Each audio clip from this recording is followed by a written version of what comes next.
romanos inventaron a Jesús. La religión cristiana es una de las religiones más grandes y poderosas del mundo moderno. Se calcula que cuenta con aproximadamente 2.400 millones de seguidores y se basa en las enseñanzas y adoración a Jesús Cristo. Millones de personas son adoctrinadas en esta religión confiando en que cada palabra del Nuevo Testamento es cierta, al igual que la veracidad de los lugares y hechos que narran la vida de Jesús. Pero ¿qué pasaría si la vida de Jesús fuera una creación de un grupo de personas para fines políticos?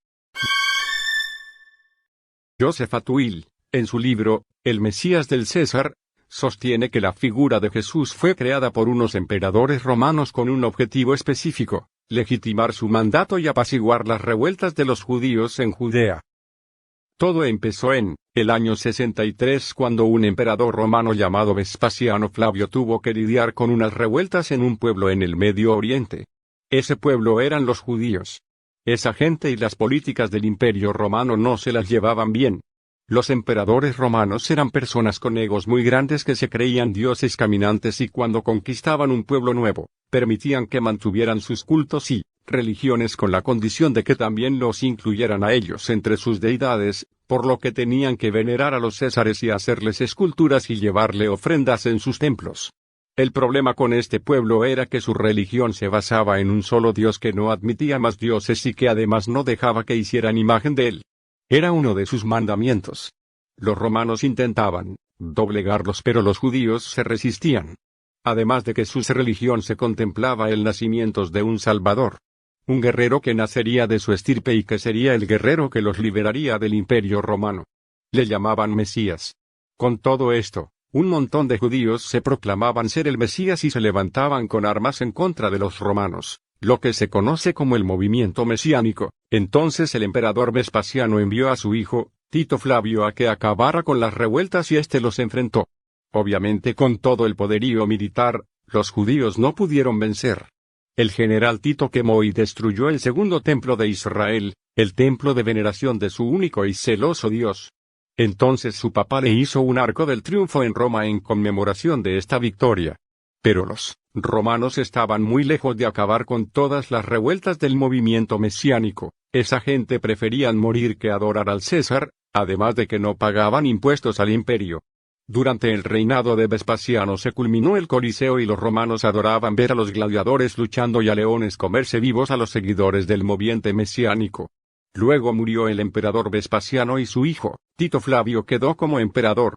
Después de tanto pensar, supieron que jamás lograrían dominar al pueblo por la fuerza o el terror. A este pueblo debían dominarlo por la creencia.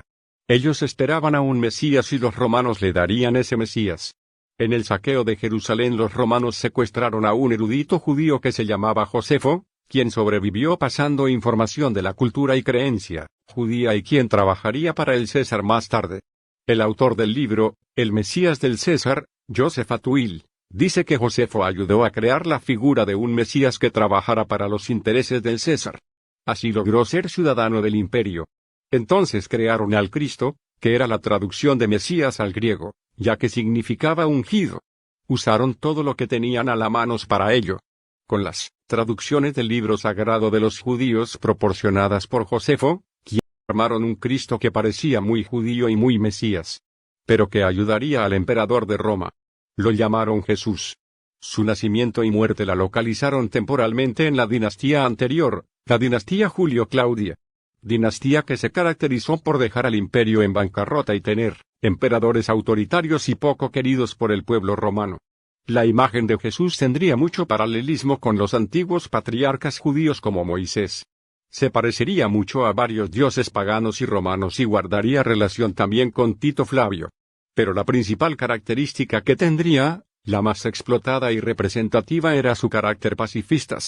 Al contrario del Mesías judío esperado, este no sería un militar sino un pacifista que colocaría la otra mejilla, haría milagros de sanación, pagaría impuestos al César con el famoso denle al César lo que es de César y hablaría de un reino más allá en el que serían recompensados. Este nuevo Cristo, al igual que Moisés, nacería en medio de una masacre de niños de la cual se salvaría milagrosamente. Vendría de la línea del rey David. Sería tentado por el mal como Moisés, el gran patriarca. Se internaría en el monte por 40 días mientras que Moisés vagó por 40 años. Pasaría entre las aguas como Moisés, pero éste saldrá bautizado o ungido. Luego se elevaría al cielo como Elías. Haría profecías de guerras y sobre todo de la destrucción del templo de Jerusalén, porque sus escritores ya sabían de esa destrucción 40 años, después de la supuesta primera llegada del Cristo. Entonces harían algo sin precedentes en el Occidente pero que estaba contemplado en otras religiones de Oriente. La reencarnación. Este Cristo que había muerto 40 años antes tendría otra venida, es decir, reencarnaría. Y el plan era que Tito pareciera la reencarnación de ese Salvador para que Tito adquiriera legitimidad como emperador en cada rincón del Imperio Romano. Entonces la historia de Cristo tenía que estar impregnado de similitudes que lo conectara con Tito. Se decidió transformar las campañas militares de Tito en Judea en el ministerio de Jesús que aparentemente habrían sucedido 40 años atrás.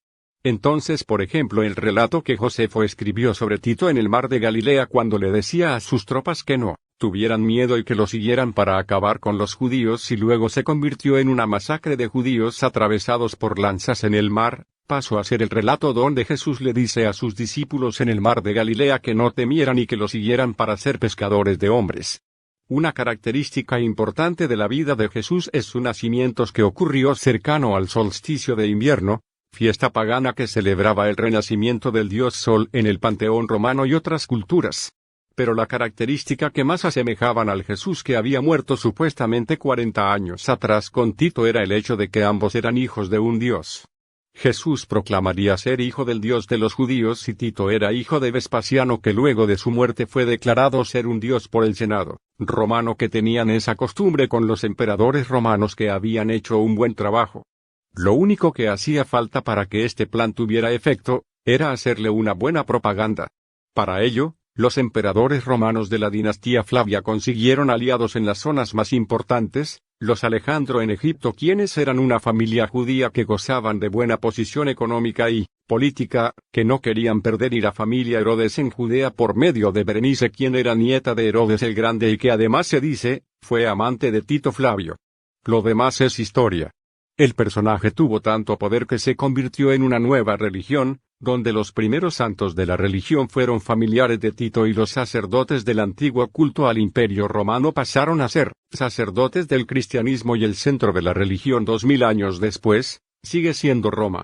De esta manera los romanos dominaron al mundo no con armas y ejércitos sino a través de la conciencia. Pero, ¿qué opinas de todo esto? Aquí en Homo Scepticus nos gustaría conocer tu opinión. Estaremos subiendo más videos sobre temas como estos donde podamos darnos la oportunidad de cuestionar lo que se nos ha venido inculcando en materia de religión. No se olviden darle like y suscribirse a nuestro canal. Y recuerden, ser ateo también está bien.